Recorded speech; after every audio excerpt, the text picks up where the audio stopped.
আসসালামু আলাইকুম প্রিয় এইচএসসি 2026 সালের পরীক্ষার্থীরা, তোমাদের এইচএসসি 26 2 জুলাইয়ের পরীক্ষাকে টার্গেট করে শিক্ষা বোর্ড তাদের ওয়েবসাইটে এত বড় একটা নোটিশ প্রকাশ করেছে। যেই নোটিশে শুধুমাত্র একটা দুইটা না, একাধিক নির্দেশনা দেওয়া আছে। যে নির্দেশনাগুলো একটা বোর্ড পরীক্ষার্থীর জন্য খুবই জরুরি।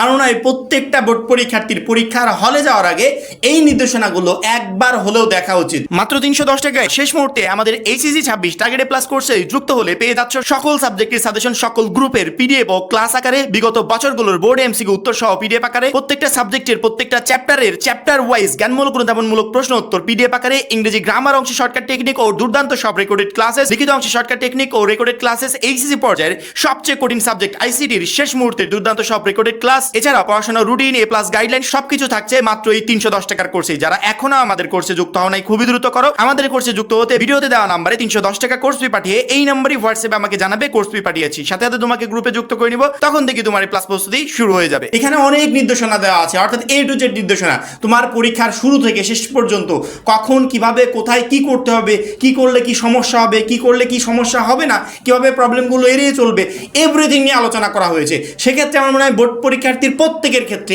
একবার হলেও এই নির্দেশনাগুলো চেক করে পরীক্ষার হলে যাওয়া উচিত। যদি মনে করো যে সোহেল ভাইয়ের ভিডিও দেখার কোনো প্রয়োজন নাই, সরাসরি গিয়ে নোটিশটা দেখতে চাই, তাহলে আমি বলে দিই এখনই তোমরা ঢাকা এডুকেশন বোর্ডের ওয়েবসাইটে যাবে, যার পরবর্তীতে এইচএসসি কর্নারে যাবে, ওইখানে গিয়ে দেখবে সবার উপরে এই তো একটু আগে নোটিশ প্রকাশ পেয়েছে, ওই নোটিশে দেখবে ক্লিয়ার করে দেওয়া আছে।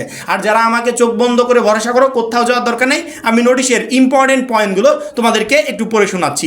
1 নম্বরে দেখো, নিয়মিত 24-25 পরীক্ষার্থীরা 2026 সালের জাতীয় শিক্ষাক্রম পাঠ্যপুস্তক বোর্ড কর্তৃক অনুমোদিত এইচএসসি পরীক্ষার পূর্ণাঙ্গ সিলেবাস অনুযায়ী প্রণীত প্রশ্নপত্রে পরীক্ষায় অংশগ্রহণ করবে। অর্থাৎ সেশন যাদের 24-25, 26 সালে যারা নতুন পরীক্ষার্থী তারা পূর্ণাঙ্গ সিলেবাসে অংশগ্রহণ করবে, এবং যারা 23-24 অর্থাৎ 25 সালে পুরাতন শিক্ষার্থী, এরা আবার ওদের এই পুরাতন সিলেবাস অনুসারে পরীক্ষায় অংশগ্রহণ করবে। এর পরবর্তীতে পরীক্ষা শুরু হবে সকাল 10টা থেকে, এটা হচ্ছে সকালের পরীক্ষা। আর যেগুলো বিকাল থেকে সেগুলো শুরু হবে 2টা থেকে। পরীক্ষা শুরুর 3 দিন পূর্বে ট্রেজারিতে থানা লঙ্কারের ট্রাঙ্কে রক্ষিত প্রশ্নপত্রের প্যাকেটের সাথে প্রশ্নপত্রের বিবরণী তালিকা ঠিকভাবে যাচাই করতে হবে। প্রশ্নপত্রের প্যাকেট যাচাইকালে সংশ্লিষ্ট ট্রেজারি অফিসার, উপজেলা নির্বাহী অফিসার, কেন্দ্রের ভারপ্রাপ্ত কর্মকর্তা এবং পরীক্ষা পরিচালনা কমিটির সদস্যবৃন্দ অবশ্যই উপস্থিত থাকবে। তোমাদের পরীক্ষা শুরুর 3 দিন আগে তোমাদের এই প্রশ্নপত্রগুলো বিভিন্ন থানায় ট্রেজারি বাক্সে পৌঁছে যাবে। ওইখান থেকে পরবর্তীতে যেদিন যে পরীক্ষা, ওই প্রশ্নটা কালেক্ট করে তার পরবর্তীতে তার পরীক্ষার অ্যারেঞ্জমেন্ট করবে। প্রশ্নপত্রের 2 সেট করে সৃজনশীল এবং বহুনির্বাচনী সেট পরীক্ষার তারিখ অনুসারে সেট ভিত্তিক আলাদা করে সিকিউরিটি খামে প্যাকেট করতে হবে। প্রশ্নপত্রের 2 সেট করে সৃজনশীল, মানে সৃজনশীল প্রশ্ন 2 সেট করে থাকবে, ওর যে কোনো এক সেটে তোমার পরীক্ষাটা হতে পারে। 2 সেট করে সৃজনশীল প্রশ্ন থাকবে এবং সেই সাথে বহুনির্বাচনী প্রশ্ন থাকবে। এটাকে নির্দিষ্ট একটা পরীক্ষার আগেই আলাদা করে রাখার নির্দেশনা দিচ্ছে শিক্ষা বোর্ড।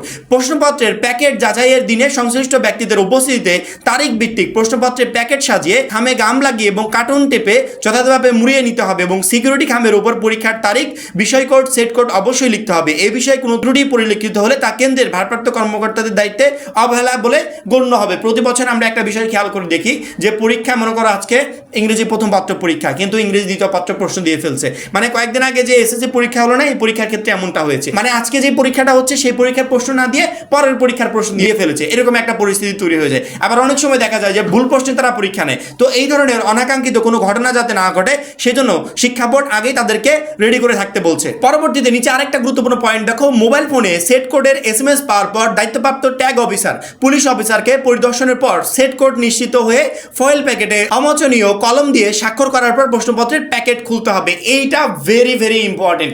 আমরা এখন বলছি না, মানে অনেকে তোমাকে নক দিবে যে প্রশ্নপত্র ফাঁসের জন্য, যে আমি তোমাকে প্রশ্ন দিয়ে দিব। আচ্ছা, এই প্রশ্নপত্র ফাঁসটা হবে কিভাবে?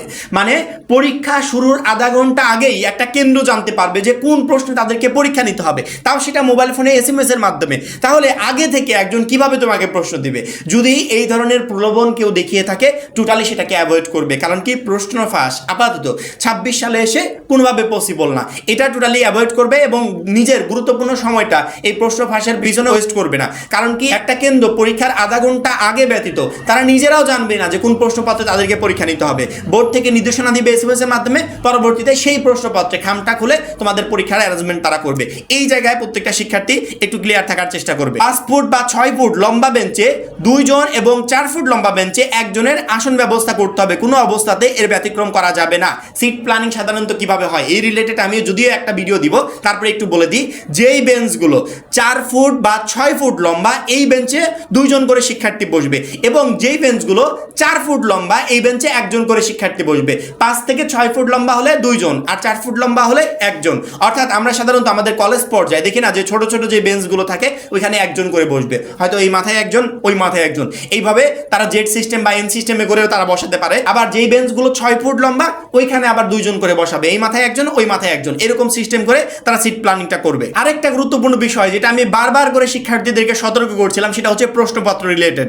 যদিও এখানে শিক্ষা বোর্ড একবারে পয়েন্ট আকারে ক্লিয়ার করে বলে দিয়েছে যে পরীক্ষার প্রবেশপত্র কোনো ত্রুটি থাকলে তা অবশ্যই প্রবেশপত্র গ্রহণের 5 কর্মদিবসের মধ্যে শিক্ষা বোর্ডের সংশ্লিষ্ট শাখা হতে সংশোধন করে নিতে হবে। আমি বারবার করে বলছি যে কলেজ কর্তৃপক্ষ যতই তোমার প্রবেশপত্র চেক করুক, কিন্তু তোমার চেকই হবে চূড়ান্ত চেক। তুমি চেক করবে তোমার প্রবেশপত্রে কোনো ধরনের কোনো ত্রুটি আছে কিনা, সাথে সাথে তুমি কলেজকে জানাবে, কলেজ 5 কর্মদিবসের ভিতর সেটা তোমাকে সমাধান করে দিবে।